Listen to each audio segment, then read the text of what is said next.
آج ہم honourable supreme court کی ایک لیٹسٹ ججمنٹ ہے، اس کا سی پی نمبر ہے 531 پی آف 2024، اس کو ڈسکس کرنے والے ہیں۔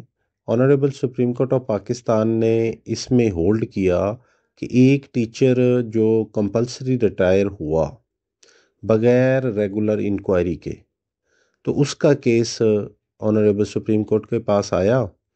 اس نے اس ایکشن کے انگیس ڈپارٹمنٹ کے اس ایکشن کے جس میں اس کو کمپلسری ریٹائر کیا، ڈپارٹمنٹل اپیل کی، وہ اس کی ریجیکٹ ہوگی، پھر وہ سروس ٹریبونل گئے، سروس ٹریبونل نے ان کو بحال کر دیا۔ دوران پروسیڈنگ وہ فوت ہو گئے۔ پھر یہ میٹر جو ڈپارٹمنٹ ہے یہ لے کر کے آنریبل سپریم کورٹ میں گیا۔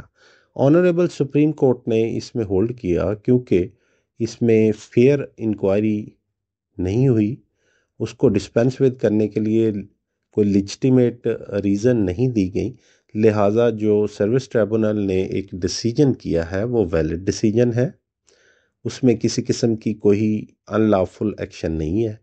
تو یہ ہولڈ ہو گیا کہ کسی بھی سزا جزا دینے سے پہلے ریگولر انکوائری ضروری ہے۔ ایون ادروائز اس لاء میں، جس لاء کے تحت جو Khyber Pakhtunkhwa government servant efficiency and disciplinary rules 2011 کے تحت ڈپارٹمنٹ نے جو پروسیڈنگ کی، اس میں کلاز پرووائڈڈ تھی، رول 5 کے تحت ڈپارٹمنٹ اس کو ریگولر انکوائری کو ڈسپینس ود کر سکتا تھا، اس میں الاؤ تھا۔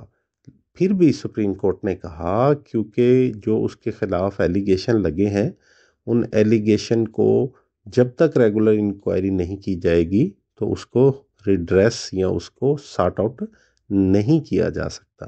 تو یہ آنریبل سپریم کورٹ کی جو لیٹسٹ ججمنٹ ہے یہ بڑی اس وقت اہم ہے، ریلیونٹ ہے کہ کوئی بھی میجر پینلٹی دینے سے پہلے ریگولر انکوائری مینڈیٹری ہے۔ تو آج تک کے لیے اتنا ہی۔ Thank you very much. ہمارے چینل کو سبسکرائب کریں اور ویڈیو مناسب لگے تو اوروں کی مدد کرنے کے لیے اس کو شیئر ضرور کیا کریں۔ Thank you.